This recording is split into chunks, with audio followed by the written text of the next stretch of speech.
அனைவருக்கும் வணக்கம். Welcome to our channel பொற்காலம். நம்ம இந்த பதிவில் வரலட்சுமி விரதத்தினுடைய மகிமை பற்றியும், வரலட்சுமி விரத கதையை யார் ஒருவர் படித்தாலோ கேட்டாலோ அவர்களது குடும்பம் தழைக்கும் தனதானிய சம்பத்துடன் வாழ்வார்கள் என்பதை பற்றி தான் இந்த பதிவில் பார்க்க போகிறோம். இந்த பதிவை பார்க்குறதுக்கு முன்னாடி இதுவரைக்கும் எங்கள் சேனலை சப்ஸ்கிரைப் செய்யாதவர்கள் சப்ஸ்கிரைப் செய்யுமாறு அன்போடு கேட்டுக்கொள்கிறேன். வாங்க நம்ம வீடியோக்குள்ளே போகலாம். இந்த வருடம் ஆகஸ்ட் 16ஆம் தேதி ஆடி மாதத்தின் கடைசி வெள்ளிக்கிழமையன்று வரலட்சுமி விரதம் கடைபிடிக்கப்படுகிறது. வரலட்சுமி விரதம் என்பது மனிதர்களோ முனிவர்களோ தேவர்களோ சொல்லிக் கொடுத்த விரதம் கிடையாது. இது மகாலட்சுமியே கற்றுக் கொடுத்த விரதமாகும். ஒரு மனிதனுக்கு அடிப்படை தேவையான உணவு, உடை, இருப்பிடம் ஆகியவை நிறைவாக கிடைத்தால் அவர்களுக்கு மகாலட்சுமியின் அனுக்கிரகம் உள்ளது என்று அர்த்தம். அப்படி ஒருவருக்கு தான் கொடுத்த செல்வத்தை அவர் எவ்வாறு பயன்படுத்துகிறார், அந்த செல்வத்தில் சிறிதளவாவது மற்றவர்களுக்கு பயன்படும் வகையில் தானம் செய்கிறாரா என்பதையும், தனக்கு எப்படி அவர் பூஜை செய்து வழிபடுகிறார் என்பதை காண்பதற்காக அனைவரின் வீட்டிற்கும் மகாலட்சுமி எழுந்தருளி பார்வையிடும் நாளே வரலட்சுமி விரத நாளாகும். வரலட்சுமி விரதம் இருப்பதற்கு பலவிதமான புராண கதைகள் சொல்லப்படுகிறது. அதில் ஒன்று, பெரும் செல்வத்திற்கு சொந்தக்காரியாகவும் சௌராஷ்டிர குல மகாராணியாகவும் இருக்கக்கூடியவள் சுசந்திரா. எவ்வளவுதான் செல்வம் இருந்தாலும் அவர்களிடம் கொஞ்சமாவது தர்ம சிந்தனை இருக்க வேண்டும். இதை சோதிப்பதற்காக அன்னை மகாலட்சுமியே வயது முதிர்ந்த சுமங்கலி பெண் வடிவில் சுதந்திராவை சந்தித்து தான் மிகுந்த வறுமையிலும் பசியிலும் இருப்பதாக சொல்லி யாசகம் கேட்கிறார். ஆனால் சுசந்திராவோ அந்த பெண்ணின் தோற்றத்தை பார்த்து யாசகம் வழங்க மறுத்துவிடுகிறார்.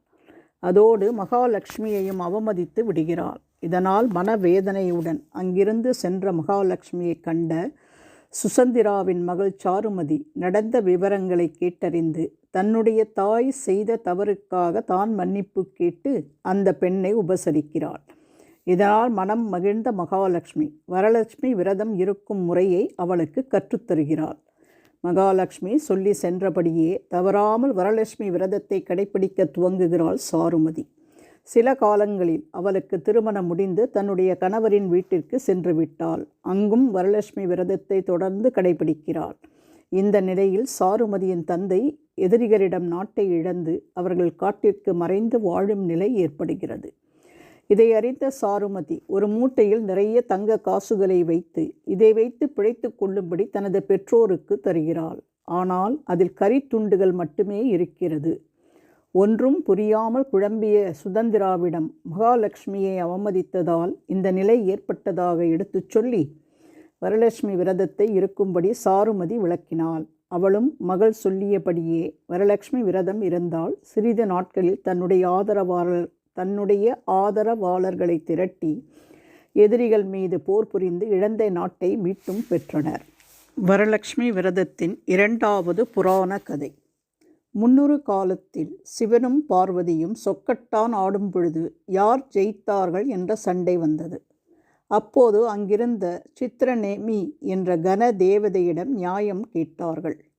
அவன் ஒரு தலைப்பட்சமாக சிவன் ஜெயித்ததாக கூறினான். பார்வதி கோபம் கொண்டு அவனை குஷ்டரோகியாக ஒளியிழந்து தவிப்பாயாக என்று சபித்து விட்டாள். பின்னர் சிவபெருமான் அவனுக்கு சாப விமோசனம் தருமாறு பார்வதியிடம் கேட்க, பார்வதியும் எப்பொழுது அழகிய தடாக தீர்த்தத்தில் தேவ கன்னிகைகள் புண்ணியமான விரதத்தை அனுஷ்டிப்பார்களோ அப்பொழுது உன் சாபம் நீங்கும் என்று கூறினாள். அதன் பிறகு சித்திரநேமி ஒரு தடாக கரையில் குஷ்டரோகியாக வசித்து வந்தான். பல காலத்திற்கு பிறகு அங்கு தேவ கன்னிகைகள் வந்து தேவி பூஜையில் ஈடுபடுவதைக் கண்டு தன்னை பற்றி கூறி தாங்கள் அனுஷ்டிக்கும் விரதம் பற்றி கூறுமாறு கேட்டான். அவன் மேல் பரிதாபம் கொண்ட கன்னிகைகள் தாங்கள் அனுஷ்டிப்பது வரலட்சுமி விரதம், சூரியன் கடகத்தில் இருக்கும் பொழுது கங்கையும் யமுனையும் சேரும் காலத்தில் துங்கபத்ரா நதிக்கரையில் ஸ்ராவண மாதத்தில் சுக்லபட்சத்தில் வெள்ளிக்கிழமையில் முறைப்படி மகாலட்சுமியை பற்றியதான இந்த விரதத்தை தொடங்க வேண்டும் என்று விரதம் பற்றி கூறினார்கள். அவர்கள் செய்த பூஜையைக் கண்ட சித்திரநேமிக்கு குஷ்டம் நீங்கி மீண்டும் கைலாயம் சென்றான். பார்வதி தேவியும் இந்த விரதத்தை அனுஷ்டித்து சண்முகரை பெற்றாள். விக்ரமாதித்தன் இவ்விரதம் கடைபிடித்து நந்தனிடமிருந்து ராஜ்யம் பெற்றான்.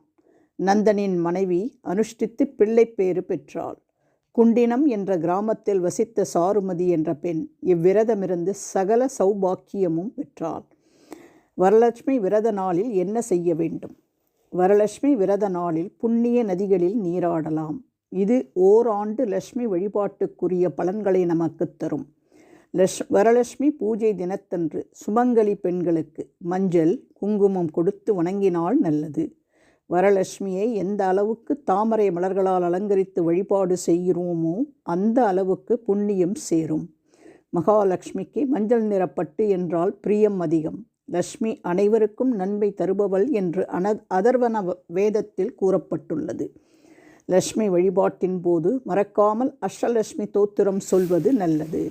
இந்த பதிவின் மூலம் ஆகஸ்ட் 16ஆம் தேதி ஆடி மாதத்தின் கடைசி வெள்ளிக்கிழமையன்று வரும் வரலட்சுமி விரதத்தின் மகிமையை பற்றியும் இந்த வரலட்சுமி விரதத்தின் புராண கதைகளை எவர் ஒருவர் படித்தாலோ கேட்டாலோ என்ன பலன்கள் கிடைக்கும் என்பதை பற்றியும் தெளிவாக தெரிந்து கொண்டிருப்பீர்கள் என்று நினைக்கிறேன்.